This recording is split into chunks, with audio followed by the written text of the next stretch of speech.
नमस्कार। पिछले क्लास में हमने अपवर्तन और अपवर्तनांक के बारे में समझ लिया था। अब आइए समझते हैं लेंस के बारे में। तो लेंस क्या होता है? दो पृष्ठों से घिरा कोई पारदर्शी माध्यम जिसका एक या दोनों तल गोलीय होता है, लेंस कहलाता है। तो लेंस क्या होता है? दो पृष्ठों से, दो सरफेस से घिरा कोई पारदर्शी माध्यम। पारदर्शी का मतलब ट्रांसपेरेंट है, जिसके आर पार लाइट जा सके। तो दो पृष्ठों से घिरा होना चाहिए और पारदर्शी होना चाहिए। मिरर के केस में ऐसा नहीं था, मिरर पारदर्शी नहीं होता था, उसमें एक साइड पेंट होता था। लेकिन लेंस में पारदर्शी माध्यम होना चाहिए और दो पृष्ठों से घिरा होना चाहिए। यहाँ पे बोला है कि एक या दोनों तल गोलीय होता है, चाहे एक तल गोलीय हो सकता है या दोनों तल गोलीय हो सकता है। गोलीय का मतलब स्फेरिकल। तो वो कैसे होगा उसको हम एग्जाम्पल के थ्रू अभी समझते हैं। तो लेंस कहलाता है दो पृष्ठों से घिरा ऐसा पारदर्शी माध्यम जिसका एक पृष्ठ या दोनों पृष्ठ गोलीय हो, वो लेंस कहलाता है। अब लेंस के प्रकार, तो लेंस दो प्रकार के होते हैं, एक है उत्तल लेंस और एक है अवतल लेंस। उत्तल लेंस यानी कि कॉन्वेक्स लेंस, अवतल लेंस यानी कि कॉनकेव लेंस। तो अब बारी बारी समझते हैं दोनों लेंसों के बारे में। तो कॉन्वेक्स लेंस क्या होता है, यानी कि उत्तल लेंस क्या होता है? उत्तल लेंस वो लेंस होता है जो किनारे पे तो पतला रहेगा लेकिन बीच में मोटा रहेगा। तो ऐसा लेंस जो किनारे किनारे पे तो पतला हो लेकिन बीच में मोटा हो, तो उसको हम उत्तल लेंस यानी कि कॉन्वेक्स लेंस कहते हैं। इसके लिए यहाँ पे एक चित्र है, देखिए आप, यहाँ किनारे किनारे पे तो पतला है और बीच में मोटा है, तो ये हुआ उत्तल लेंस। और यहाँ पे है, इसे अभिसारी लेंस कहते हैं। अभिसारी यानी कि कन्वर्जिंग। मिरर के केस में आपने पढ़ लिया है कन्वर्जिंग और डाइवर्जिंग क्या होता है। जो सभी प्रकाश के किरणों को एक जगह इकट्ठा कर दे उसको हम कन्वर्जिंग कहते हैं, अभिसारी कहते हैं।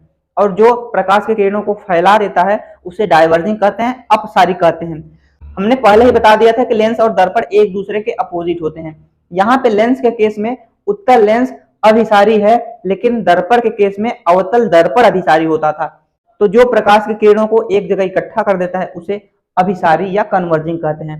तो ये क्या होता है, यहाँ पे ये मेन लाइन जो होती है ये तो प्रिंसिपल एक्सिस हो गई, और वहां पे दर्पण में तो पोल होता था, यहाँ पे ऑप्टिकल सेंटर हो जाएगा। ये प्रकाशिक केंद्र इसको कहते हैं, ऑप्टिकल सेंटर, प्रकाशिक केंद्र। तो इस लेंस से जो भी किरण गुजरेगी, यहां से मान लीजिए कोई समांतर किरण आ रही है तो जाएगी कहां से? फोकस से। अपवर्तन के पश्चात ये फोकस से जाएगी, क्योंकि ये इधर घुमा हुआ है, इधर की तरफ कर्व है, इसलिए इसका फोकस इस साइड हो जाएगा। तो ये कहां से जाएंगी? फोकस से। यहां से और भी जो किरणें आएंगी फोकस से चली जाएंगी। तो ये सभी किरणों को कहां पे इकट्ठा कर दे रहा है? फोकस पे। तो जब कोई लेंस सभी किरणों को इकट्ठा कर देता है उसे हम अभिसारी कहते हैं, कन्वर्जिंग कहते हैं। अब समझते हैं अवतल लेंस के बारे में। अवतल लेंस क्या होता है? यह बीच में पतला होगा और किनारे पे मोटा होगा। बीच में पतला रहेगा लेकिन किनारे पर मोटा रहेगा। तो यहाँ पे इसका चित्र यहाँ पे है, ये बीच में देख सकते हैं आप, यहाँ पतला है और किनारे किनारे पर मोटा है, तो इसलिए ये अवतल लेंस है। इसे अपसारी या डाइवर्जिंग लेंस कहते हैं। अपसारी भी हमने बता दिया था कि जो प्रकाश के किरणों को फैला दे उसे अपसारी कहते हैं। तो ये कैसे करता है? तो यहाँ पे ये तो मुख्य अक्ष हो गया, तो मुख्य अक्ष के समांतर जो भी किरणें आएंगी वो क्या होती हैं? इसमें तो क्या हो जाती हैं? इसमें फैल जाती हैं। ये भी ऐसे फैल जाएंगे, जितनी भी किरणें आएंगी सब फैल जाएंगी। लेकिन अगर इसका प्रतिबिंब अगर कभी बनाना हो तो ये सभी फोकस में मिलती हुई प्रतीत होती हैं, तो इसको डॉट डॉट से मिलाते हैं, तो ये फोकस में मिलती हुई प्रतीत होती हैं। तो इसमें कैसा बनता है प्रतिबिंब?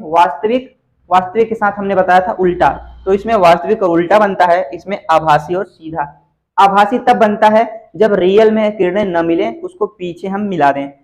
तो ये तो रहा उत्तल लेंस और अवतल लेंस। आइए और आगे बढ़ते हैं। अब समझते हैं कि लेंस द्वारा प्रतिबिंब बनने के जो नियम है उसके बारे में। तो लेंस द्वारा प्रतिबिंब बनने के 3 नियम है। इससे पहले दर्पण में आपने पढ़ा था, वहां पे 4 नियम होते थे, लेकिन लेंस में 3 ही नियम है। तो पहला नियम क्या है? मुख्य अक्ष के समांतर जो भी प्रकाश की किरणें आएंगी अपवर्तन के पश्चात वो मुख्य फोकस से गुजरती हैं। ऐसा तो दर्पण में भी होता था, उसमें भी जो समांतर किरणें आती थी वो फोकस से जाती थी, तो इसमें भी वैसा ही होगा। तो यहाँ पे इसके लिए चित्र है कि यहाँ पे मुख्य अक्ष के समांतर जो किरण आ रही है, मुख्य अक्ष के समांतर जो किरण आ रही है, यहाँ से अपवर्तन के पश्चात वो फोकस से जा रही है। आप यहाँ पे देख सकते हैं F1 और F2 लिखा है। अब यहाँ पे 2 फोकस क्यों लिया गया है, F1 और F2? क्योंकि आप देख सकते हैं कि यहाँ पे एक तो गोला इधर की तरफ है, इसको हम पूरा करेंगे तो ये इधर बनेगा, जिसका सेंटर इधर होगा, इसका फोकस भी इधर होगा, तो इसको 1 कर दिए हैं हम। और एक गोला इधर झुका हुआ है, इसका गोला बनाएंगे तो ऐसे होगा, इसलिए इसको दूसरा मान के तो इसका F2 कर दिए हैं। उससे कोई मतलब नहीं, इसमें 2 ठो है इसलिए 2 इसका फोकस हो जाएगा। लेकिन प्रकाश की किरण यहाँ पे आ रही है, क्योंकि ये पारदर्शी है तो आगे साइड जाएगी, इसलिए यहाँ से कोई मतलब नहीं इसके लिए, तो यहाँ पे ये फोकस से जाती है। तो इसमें क्या है कि मुख्य अक्ष के जो भी समांतर किरणें आएंगी वो अपवर्तन के पश्चात फोकस से जाएगी। दूसरा है जस्ट इसका उल्टा, दर्पण में भी ऐसा ही होता था, इसका उल्टा।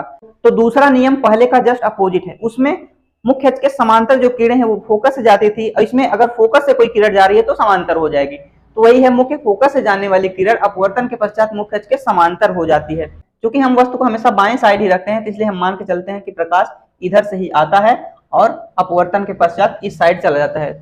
तो दूसरा है कि फोकस से अगर कोई किरण आएगी तो अपवर्तन के पश्चात मुख्य अक्ष के समांतर हो जाएगी, और पहला है अगर समांतर आ रही है तो फोकस से चली जाएगी। अब तीसरा नियम समझते हैं कि लेंस के प्रकाशीय केंद्र से गुजरने वाली किरण बिना विचलित हुए सीधी निकल जाती है। ऐसा तो दर्पण में भी होता था। उसमें क्या होता था, उसमें सेंटर से यानी कि केंद्र से, वक्रता केंद्र से जो किरण जाती थी वो सीधी निकलती थी, लेकिन यहाँ पे वक्रता केंद्र नहीं, यहाँ पे प्रकाशिक केंद्र बोलते हैं, जो कि लेंस के एकदम बीचों बीच वाला भाग होता है। यहाँ से अगर कोई किरण जाएगी तो वो बिना विचलित हुए अपने मार्ग में सीधे ही चली जाएगी।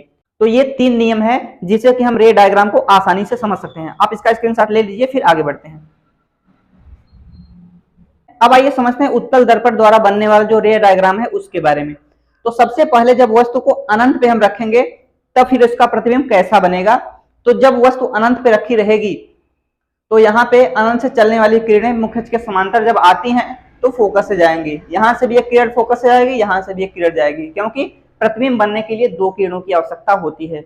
तो दोनों किरणें कहाँ पे मिल रही हैं, फोकस पे मिल रही हैं। क्योंकि ये किरणें वास्तव में मिल रही हैं तो इसलिए वास्तविक और उल्टा प्रतिबिंब बनेगा। वास्तविक के केस में हमेशा उल्टा बनता है, ये हमने पहले ही बता दिया है। वास्तविक के साथ उल्टा बनेगा, और कहाँ बन रहा है, F2 पर। क्योंकि वस्तु को अनंत पे रखा गया है तो अनंत पे जब रखी हुई वस्तु बहुत बड़ी होगी तो इसका प्रतिबिंब अत्यधिक छोटा होगा।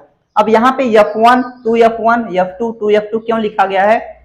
C हम इसलिए नहीं लिख सकते, मिरर के केस में वहां पे F के बगल में C होता था, F का डबल, तो C इसलिए नहीं लिख सकते क्योंकि यहाँ पे C ऑलरेडी हो चुका है, तो F1 का डबल कर देते हैं, F2 का डबल कर देते हैं। तो बस यही हो गया। अगला है जब F2 से परे रखा जाए, परे का मतलब है F2 और अनंत के बीच में जब वस्तु रहेगी, तो फिर क्या होगा, जब यहाँ से चलने वाली समांतर किरण आएगी तो अपवर्तन के पश्चात F2 से जाएगी, और ये किरण जब C से जाएगी तो सीधी निकल जाएगी। दोनों जहां पे मिलेंगी वहीं पे प्रतिबिंब बन जाएगा। तो कहाँ पे बन रहा है, F2 और 2F2 के बीच में, और वास्तविक उल्टा बन रहा है, सच में मिल रही है तो और छोटा बन रहा है। तो ये कंडीशन हुआ। तीसरा कंडीशन है जब वस्तु को 2F1 पर रखेंगे तो क्या होगा, यहाँ से एक किरण जाएगी समांतर, फोकस से चली जाएगी, अगली किरण C से जाएगी, सीधी निकल जाएगी, तो दोनों जहां मिलेंगी वहीं पे बन जाएगा प्रतिबिंब। तो दोनों 2F2 पे ही मिल रही हैं, तो वास्तविक बनेगा, उल्टा बनेगा, और 2F2 पे बनेगा और वस्तु के बराबर। क्योंकि यहाँ 2F1 है, यहाँ 2F2 है, तो दोनों एक दूसरे के बराबर हैं, तो वस्तु के बराबर ही बन जाएगा। चौथा कंडीशन है, और इधर करेंगे 2F1 और F1 के बीच में जब रहेगा तब क्या होगा, एक किरण आएगी समांतर, अपवर्तन के पश्चात लौट जाएगी यहाँ फोकस से होते हुए, एक किरण सीधे आएगी, ये निकल जाएगी इसको काटते हुए, जहां पे काटेगी यहीं भी प्रतिबिंब बन जाएगा। वास्तविक बन रहा है, उल्टा बन रहा है, कहां बन रहा है, 2F2 के बाद में, यानी कि 2F2 से परे, 2F2 और अनंत के बीच में, और कैसा बन रहा है, वस्तु से बड़ा बन रहा है। अगला कंडीशन है कि जब वस्तु को F1 पे रखा जाए तब क्या होगा। तो F1 पे जब रखेंगे, यहां से भी एक किरण आएगी समांतर, यहां से ये F2 से चली जाएगी, और यहाँ से जो किरण आएगी C से होने वाली किरण सीधे चली जाएगी, और ये दोनों किरणें आपस में समांतर हो जाती हैं। और जब समांतर हो जाती हैं तो किरणें कहीं भी नहीं मिलती, वो कहाँ मिलती हैं, अनंत पे। तो प्रतिबिंब कहाँ बन जाएगा, अनंत पे बन जाएगा, वास्तविक बनेगा, उल्टा बनेगा, और वस्तु से बहुत ही बड़ा बनेगा। अब लास्ट कंडीशन को समझते हैं। तो लास्ट कंडीशन में है कि F1 और प्रकाशीय केंद्र O के बीच में रखा जाए। अब इसके और इसके बीच में रखा जा रहा है, तो फिर क्या होगा, यहाँ से भी वही कंडीशन, यहाँ से जब समांतर किरण जाएगी तो F2 से जाएगी, और यहाँ से C से जाने वाली किरण ये सीधी निकल जाएगी। क्योंकि यहाँ पे तो समांतर हो जा रहा था, यहाँ समांतर से भी ज्यादा फैल के जा रही हैं, तो इधर तो कहीं पे मिलेंगे ही नहीं, तो इसको हम पीछे बढ़ाते हैं। पीछे जब हम मिलाएंगे दोनों को तो पीछे किसी पॉइंट में मिलेंगी, और यहीं पे एक प्रतिबिंब बन जाएगा। और यहाँ पे कैसा बन रहा है, सीधा बन रहा है, तो आभासी बन रहा है, क्योंकि इसको डॉट डॉट से हम मिला रहे हैं। तो डॉट डॉट से जब मिलाएंगे तो आभासी बनेगा और सीधा बनेगा। पीछे की तरफ किरणों को मिलाने पर प्रतिबिंब हमेशा आभासी बनता है, तो आभासी के केस में सीधा बनेगा, और जिधर वस्तु रखी है उसी साइड बन रहा है, तो वस्तु की ओर ही बनेगा और वस्तु से बड़ा बनेगा। तो ये रहा उत्तल लेंस का रे डायग्राम। अगली क्लास में हम अवतल लेंस का रे डायग्राम समझने के बाद जिस प्रकार हमने मिरर फार्मूला किया था वैसे ही हम लेंस फार्मूला और इसका मैग्निफिकेशन आवर्धन पढ़ने के बाद अगली क्लास में लगभग ये चैप्टर समाप्त हो जाएगा। उम्मीद है आपको आज का पढ़ाया हुआ टॉपिक अच्छे से समझ में आ गया होगा। नमस्कार।